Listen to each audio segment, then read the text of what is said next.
हे friends, मेरा नाम पिंटू सिंह और आप देख रहे हैं मेरा यूट्यूब चैनल इंग्लिश वाला, जिस पर मैं आपको रेगुलर वीडियो डाल रहा हूँ। आप देखते रहिए और इंग्लिश सीखते रहिए। आज मैं लेकर आया हूँ आपके लिए यूजेज ऑफ कंजक्शन। कंजक्शन का यूज कहाँ करते हैं, कैसे करते हैं, सब कुछ मैं बताऊँगा। यूजेज ऑफ कंजक्शन, तो देखिए ये है यूजेज ऑफ कंजक्शन। सबसे पहला नंबर आता है इसमें कंजक्शन आइदर और। ये कंजक्शन कहाँ पर यूज होता है, किस तरह से यूज होता है, उसका स्ट्रक्चर मैंने आपके सामने रखा है, तो इसको मैं समझाने की कोशिश करता हूँ आपको। तो देखिए ये लिखा है आइदर और, इसका हिंदी होता है या। इसका स्ट्रक्चर है, सबसे पहले यदि सेंटेंस आपका सब्जेक्ट से स्टार्ट होता है तो उसके बाद वर्ब आएगा, उसके बाद आइदर आएगा, फिर नाउन आएगा, फिर और आएगा, फिर नाउन आएगा, प्रोनाउन आएगा। यानी कि आइदर के बाद जो होगा वही और के बाद होगा। जो यहाँ पर होगा वही यहाँ पर होगा। इधर नाउन है तो यहाँ पर भी नाउन होगा, इधर प्रोनाउन है तो इधर भी प्रोनाउन होगा, इधर एडजेक्टिव है तो इधर भी एडजेक्टिव होगा, इधर वर्ब है तो इधर भी वर्ब होगा। यानी कि इसका मतलब ये है कि जब सब्जेक्ट से कोई भी सेंटेंस स्टार्ट होगा, जैसे कि ये देखिए ही इज आइदर फुलिश और मैड, तो इसमें देखिए सबसे पहले सब्जेक्ट आया है, फिर एक्चुअली वर्ब आई है, उसके बाद आइदर, फिर एडजेक्टिव आया है फुलिश, इसका हिंदी होता है मूर्ख, और आया है, उसके बाद देखिए मेड, जो पागल, ये एडजेक्टिव मेड आया है यहाँ पर। इसके बाद ये क्या है, ये है कि यदि इसके बाद नाउन के बाद जब वर्ब आएगा तो जो वर्ब आएगा वो इस नाउन प्रोनाउन के अनुसार ही आएगा। इसका जो पॉजेसिव केस इसके अनुसार ही आएगा। यदि यहाँ पर ही है तो यहाँ हे जाएगा, यदि यहाँ पर सी है तो यहाँ हर आएगा। इस तरह से आई का पॉजेसिव माई होता है। इस तरह से हर तरह वहाँ पर पॉजेसिव केस आएगा। यदि सेंटेंस सब्जेक्ट से स्टार्ट होकर वर्ब आ गया आइदर, फिर और नाउन, उसके बाद देखिए एक स्ट्रक्चर यहाँ पर समाप्त हो जाता है। यदि सेंटेंस कोई आइदर से स्टार्ट हो रहा है तो आइदर प्लस नाउन प्लस और प्लस नाउन प्रोनाउन, इन में से कोई एक, उसके बाद वर्ब, उसके बाद पॉजेसिव केस, फिर कोई नाउन आएगा। तो देखिए उस स्ट्रक्चर के एग्जाम्पल यहाँ पर दूसरा स्ट्रक्चर बनता है। उसके बाद देखिए उस पर एग्जाम्पल क्या काम करते हैं, आइदर ही, ये सेंटेंस देखिए यदि यहाँ से सेंटेंस स्टार्ट होता है तो ये एग्जाम्पल है इसका कि आइदर ही और I am going to my house, यानी कि या तो वह या मैं अपने घर जा रहा हूँ। तो ये स्ट्रक्चर हुआ हमारा पहला। सेकंड स्ट्रक्चर देखते हैं इसका यूज कैसे करते हैं। ये है देखिए हमारा सेकंड स्ट्रक्चर, ये किस तरह से वर्क करता है। जब से पहले नाइदर या नॉर, इसका हिंदी होता है ना। अगर सेंटेंस, कोई भी सेंटेंस जब सब्जेक्ट से स्टार्ट होता है तो उसके बाद वर्ब की जरूरत होती है, चाहे वो ऑक्सिलरी वर्ब हो या मेन वर्ब हो। तो वर्ब आ गया, उसके बाद नाइदर, उसके बाद नाउन प्रोनाउन एडजेक्टिव वर्ब, कोई भी आता है, कोई भी एक आएगा, उसके बाद नॉर आएगा, उसके बाद वही इधर जो आएगा वही इधर आएगा, अदर कोई भी नहीं आ सकता। यदि इधर प्रोनाउन है तो इधर भी प्रोनाउन आएगा, इधर नाउन है तो इधर भी नाउन आएगा, इधर एडजेक्टिव है तो इधर भी एडजेक्टिव आएगा, इधर वर्ब है तो इधर भी वर्ब आएगा। उसके बाद आएगा हमारा वर्ब, यानी कि वो वर्ब। उसके बाद पहले तो देखिए ये सेंटेंस यहाँ तक नाउन और प्रोनाउन पे एक स्ट्रक्चर यहाँ तक बन जाता है। उसके बाद सेकंड स्ट्रक्चर, इसमें दो तीन स्ट्रक्चर है छिपे हुए। तो दूसरा स्ट्रक्चर कैसे बनेगा, देखिए यदि सेंटेंस यहाँ से स्टार्ट होता है, कहाँ से, नाइदर से, तो नाइदर आएगा सबसे पहले, उसके बाद नाउन या प्रोनाउन में से कोई एक आएगा, नॉर आएगा, इन चारों में से कोई एक आ सकता है। उसके बाद नॉर, उसके बाद जो इधर आया वही इधर आएगा, उसके बाद नाउन, ये आ गए। उसके बाद देखिए जब सब्जेक्ट आएगा तो वर्ब चाहिए, तो ये वर्ब आएगा यहाँ पर, इसके अनुसार ही वर्ब आएगा, ना कि इसके अनुसार वर्ब आएगा। इधर यहाँ पर ही है तो यहाँ ही जाएगा, यदि यहाँ पर आई है तो एम आएगा, यदि यहाँ पर कोई और है तो यहाँ पर कोई और वर्ब आएगा। इसी के अनुसार ये प्रोसेशन आता है। प्रोसेशन क्या होता है, जैसे ही का पजेसिव अपना की अंग्रेजी जो होती है उसी को कहते हैं प्रोसेसर। तो देखिए वही आएगा जब आई के साथ माई आएगा। एग्जाम्पल देखते हैं, एग्जाम्पल समझते हैं इस स्ट्रक्चर को। देखिए neither he nor they have come. ये देखिए सबसे पहले इस स्ट्रक्चर में नाइदर से स्टार्ट हुआ तो ही आया, देखिए नॉर, उसके बाद ही है तो दे, दोनों क्या है, प्रोनाउन है, इधर भी प्रोनाउन है तो इधर भी प्रोनाउन है। उसके बाद ये वर्ब आ गया, उसके बाद कम, यानी ये इस स्ट्रक्चर पे वर्क कर रहा है। सबसे पहले नाइदर नाउन, ये प्रोनाउन है, इसमें देखिए ये नॉर, उसके बाद फिर प्रोनाउन, उसके बाद देखिए यहाँ पर देखिए वर्ब तो वर्ब, अदर वर्ड प्रोसीजर नहीं है तो नाउन है यहाँ पर। इस तरह से यदि सब्जेक्ट से स्टार्ट होगा तो ही, उसके बाद ऑक्सिलरी वर्ब आएगा विल, उसके बाद कोई भी आ सकता है मेन वर्ब, उसके बाद नाइदर, उसके बाद हिज, उसके बाद हाउस नॉर हिज फार्म। यानी कि इसका मतलब हुआ वह ना ही अपना घर बेचेगा और ना ही अपना खेत बेचेगा। ओके, ये सेकंड स्ट्रक्चर हो गया। ये देखिए थर्ड स्ट्रक्चर इस तरह से काम करता है। नॉट ओनली वट आल्सो वाला जो स्ट्रक्चर है वो इस तरह से काम करता है। नॉट ओनली वट आल्सो का मतलब होता है ना केवल बल्कि, ना केवल नॉट ओनली, वट आल्सो बल्कि, या इसका दूसरा हिंदी होता है सिर्फ नहीं बल्कि। यानी इसका स्ट्रक्चर कैसा है, सेम उसी स्ट्रक्चर की तरह है जैसे कि अभी हमने देखा पहला और दूसरा।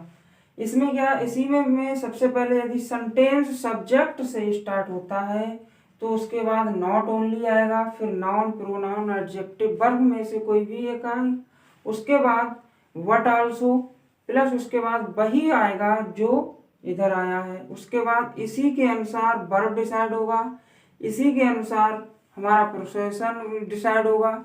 यानी कि मैं आपको समझाऊं, सबसे पहले यदि सेंटेंस हुआ यहाँ से सब्जेक्ट से स्टार्ट तो वर्ब आएगा not only, noun pronoun but also, noun pronoun कोई एक आके, यहाँ तक एक सेंटेंस का स्ट्रक्चर समाप्त होता है।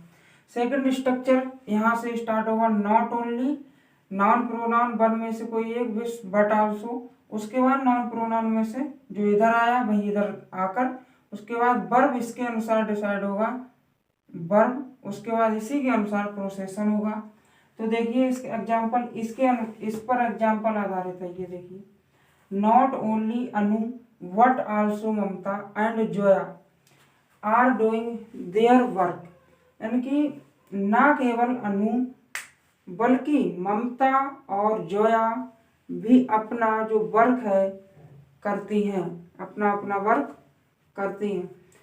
ये सेकंड है इस स्ट्रक्चर पर आधारित। इस पर देखिए, इस पर बेस्ड स्ट्रक्चर पर एग्जाम्पल बेस्ड है। ये देखिए Malti is not only good but also wise. जो मालती है वो ना ही अच्छी है बल्कि क्या है, ना केवल अच्छी है बल्कि बुद्धिमान भी है। देखिए he eats not only meat but also fish. वह जो है ना ही केवल मीट खाता है बल्कि फिश भी खाता है, मछली भी खाता है। ये क्वेश्चन पिछली बार यूपीएससी में पूछा गया, ये यूपीएससी में क्वेश्चन पूछा हुआ है। इसमें उन्होंने किस तरह से दिया था, उन्होंने दिया था कि he not only eats meat but also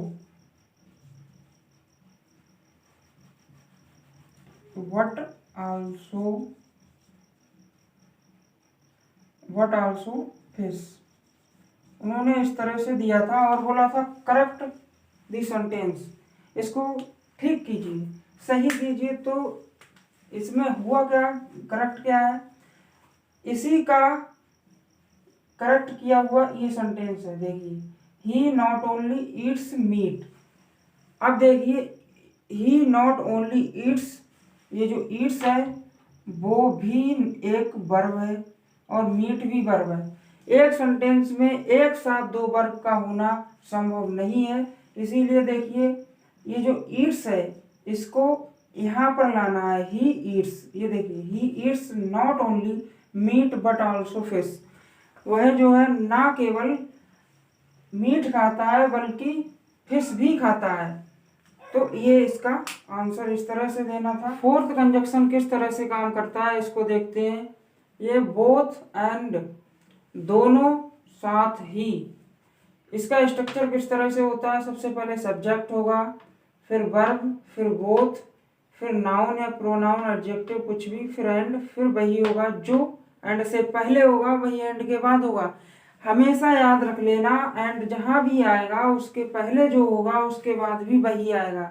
and से पहले यदि नाउन होगा तो नाउन आएगा, एंड से पहले यदि प्रोनाउन है तो प्रोनाउन आएगा, एंड से पहले एडजेक्टिव है तो बाद भी एडजेक्टिव आएगा, बिफोर जो होगा वह ही आफ्टर आएगा।